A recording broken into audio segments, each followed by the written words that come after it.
আসসালামু আলাইকুম চাষি ভাইরা। চমৎকার এই সূর্যোদয়ের সকালে সবাইকে স্বাগত জানাচ্ছি আমার চ্যানেলে। আজকে আমি আমার শশা জমি থেকে শশা হারভেস্ট করে দেখাবো। একই সাথে আপনাদের জানাবো কেন শশা সবসময় সকালেই তুলতে হয়, দুপুরের কড়া রোদে কেন শশা তোলা একদম নিষিদ্ধ।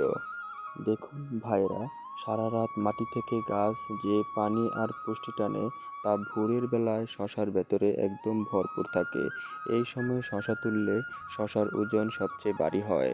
আপনি যদি দুপুরের কড়া রোদে শশা তুলেন, তবে সূর্যের তাপে শশার ভেতরে জলীয় অংশ বা পানি বাষ্প হয়ে উড়ে যায়, ফলে শশার ওজন অনেক কমে যায়।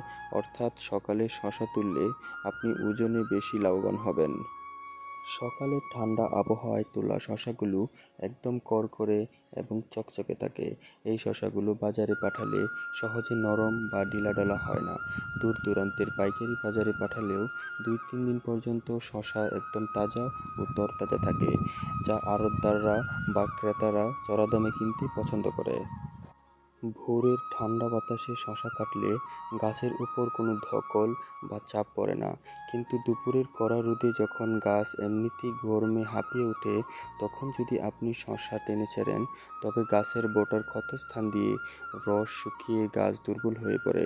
এতে মাচার বাকি কচি জালিগুলো পুষ্টি না পেয়ে হলুদ হয়ে ঝরে পড়ে যেতে পারে।